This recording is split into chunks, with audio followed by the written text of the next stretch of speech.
Hi, welcome to the Market Alert for Monday, the 25th of July 2016. So, whilst I was away for a few days last week, you can see the market trading sideways, and I did warn about this as there was no economic news to drive the markets last week. So, the market did precisely what I thought it would do, and that is just trade in this sideways range, which is probably the longest sideways range we've seen for some time there, and also the narrowness of the range as well. Apart from the 21st of July, which is Wednesday, we see the market there with a down day, but other than that, the market's sideways.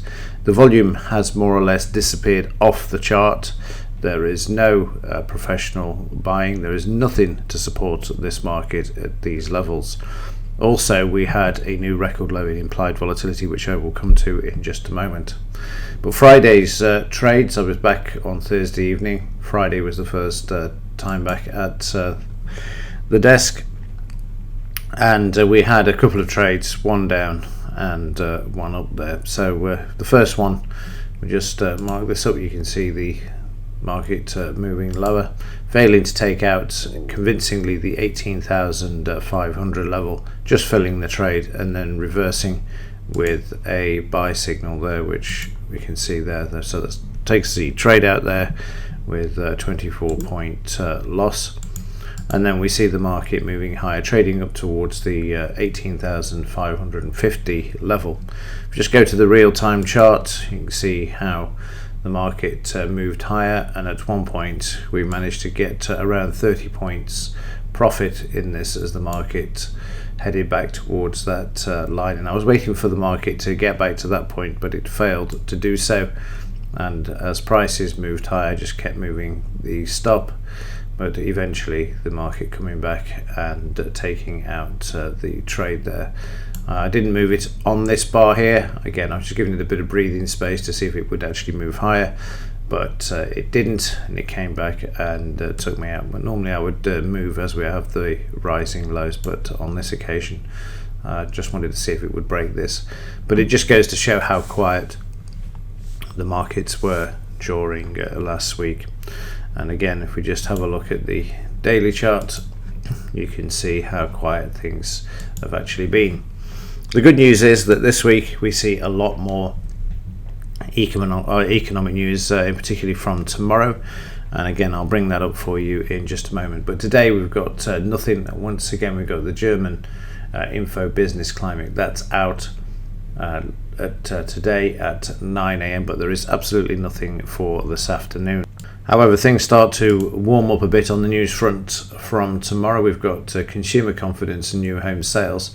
But Wednesday, it's the FOMC statement, federal funds rate, that's to be released into the market.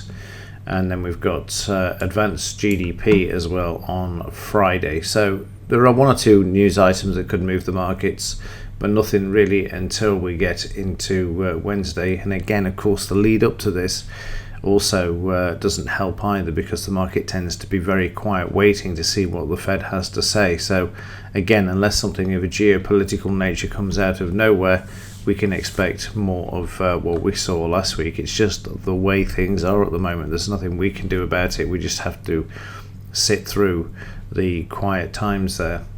In the implied volatility, as I say, we had a new record low in the implied at 9.87 on the 19th of July. That's a week ago tomorrow, Tuesday. But one thing I have noticed is this curious pattern that's developing in the implied volatility, and it's not so much with the implied volatility, but the blue line, the historic line.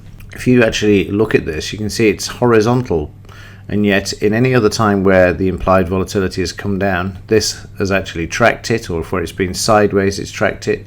It's gone up, it's gone up, it's come down. It's moved in tangent with the implied volatility. And yet here we have this sort of horizontal line, and I don't know why. I don't know whether it's an error in their algorithm or something, but it's just very strange that we've got this horizontal line in the historic volatility. It is lagging, but it wouldn't lag this much, so something really odd going on with regard to that. Fortunately, the one we're interested in is the yellow line, the implied volatility line, and that's, as I say, has made this historic low, and we are in an area where the underlying market is going to make a big move to the downside. There's no doubts about that.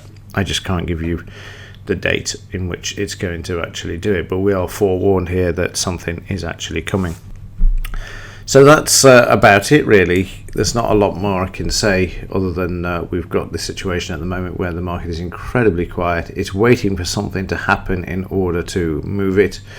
And of course, the ultimate thing in the background as well, we've got the run-up to the US election. So are they going to crash the markets before Clinton or Trump gets in? Who knows? So the implied volatility points towards a big correction coming in the market. If nothing else, even if we don't get a crash, there is a big correction coming. So again, that's all I can tell you. There is something coming, but I can't give you the date or time, and we're stuck with this very low volatility climate at the moment. Right, that's it for this time. I will see you in tomorrow's edition unless I report in during the day, but I expect a fairly quiet day once again as the market tries to find some sort of direction based on news, and unfortunately the market is news driven at the moment, and the lack of it, of course, is going to create a sideways market. That's it. See you in tomorrow's. Thanks for watching.